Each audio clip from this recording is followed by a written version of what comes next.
Alright, log number 7.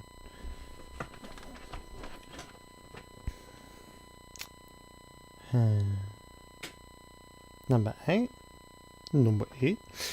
Alright, this is another test vlog. I need to make sure I'm making eye contact in the correct places. That's the thing I'm focusing on learning right now.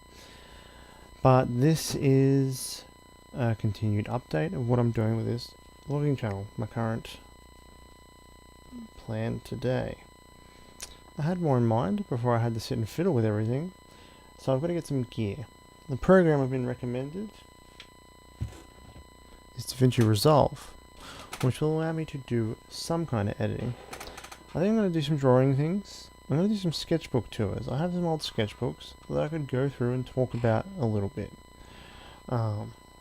Really need to make sure I don't drift my eyes off. I keep looking at my own camera because I can't minimize it because it cancels things, so I have to stay on screen.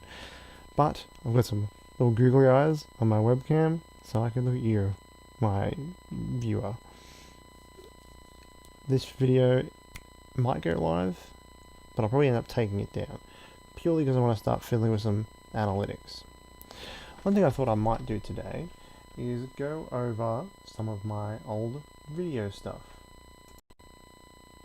By which I mean my movie reviews, which is probably something I really do want to do with this channel at some point.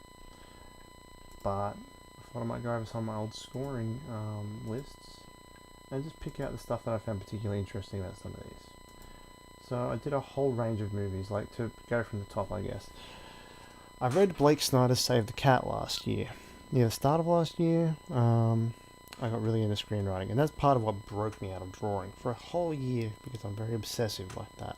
Once I pick something, my brain latches to it, especially if it has little sub things I can do within it. I can really maintain it. With drawing, it's good because I can focus on different aspects of the drawing and roam between them. As I get bored, I can obsess about a different aspect. Right now with drawing, I'm trying to re-engage with that now that I've started drawing again. The habits are kicking back in. This movie thing gripped me for a year because I got really obsessed with, because I always want to be a writer, and I do want to be a writer. Scripting is not necessarily something I'd like to do.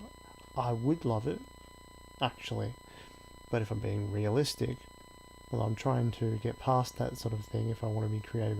Successful in a creative career, I need to let go of realism, because that's a limiting thing, in a sense. But script writing, you need a bigger crew. While with writing a book, it's an independent effort to a fair degree. Doesn't mean I can't learn to write scripts, which I will aspire to do. But reading Blake Snyder's Save the Cat is a Hollywood-focused application, essentially, of the hero's journey. Everyone talks about the hero's journey, it's all the rage now.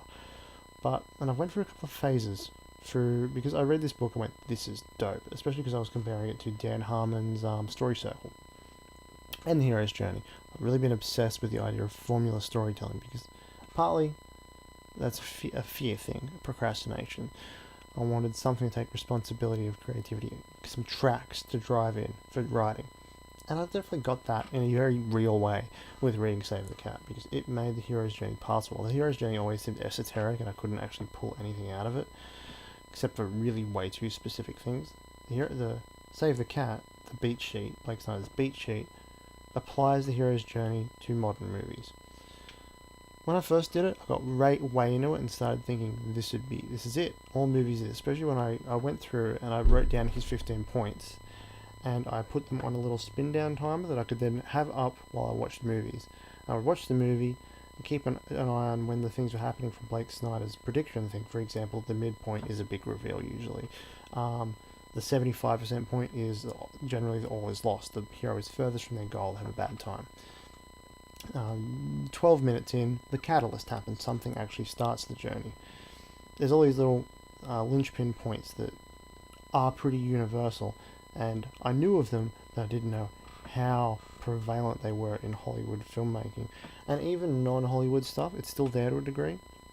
I'll get to that. I started measuring it, because I was like, this is pretty crazy, but the scientists within me went, I need to look at this. I need to be skeptical of how effective it is, because it looks, in theory, amazing. And you look at people who talk about Save the Cat, and they either treat it as religious gospel or they absolutely hate it and think it's ruined Hollywood. I think realistically it's somewhere in the middle.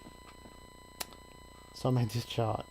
And also, the middle ground between those, I wanted to make a card game to help me and Eamon with Storycraft ad-libbing.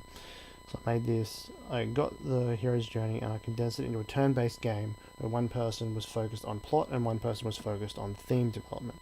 And you'd take turns with different plot beats saying what happened based on cards, which would present a couple of options from pre-existing movies. So I made this 24-point system and I summarized 30 movies into these cards. And then as I went through making that, I started rating them as I went and going, okay, how much does this really agree with Blake Snyder? At first I was rating them on quality, but then I sort of transformed it into more of a... I went through a couple of iterations of measuring how much is this aligning with stated Hollywood conventions or typicality. And as I did more and more of them, I refined this criteria. Now I have a different inventory, basically from Save the Cat, but still derivative of Save the Cat, which is my 24 points, 24 story beats, is how I think of it. Chapters, because I use them in writing. That's actually turned out super useful to me for making movies make sense. And I watch movies through a whole different lens now, because I've watched all these movies while actively scoring them. I can maybe bring up my score sheet on the screen somehow with some editing magic maybe, but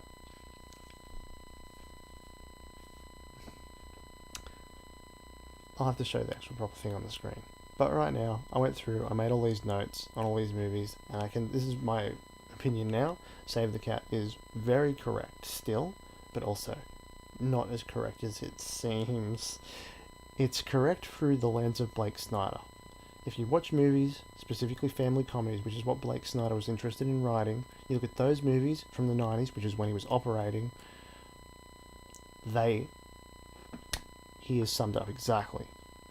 It is the hero's journey, it is which Disney got via Star Wars, via the guy who wrote the hero's journey book, the Hero of the Thousand Faces, the monomyth.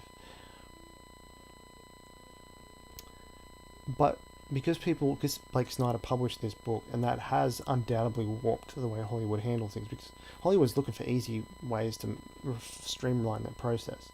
And once you know Blake Snyder's speech sheet, it is hard to argue against the people who think, oh, it's ruined Hollywood.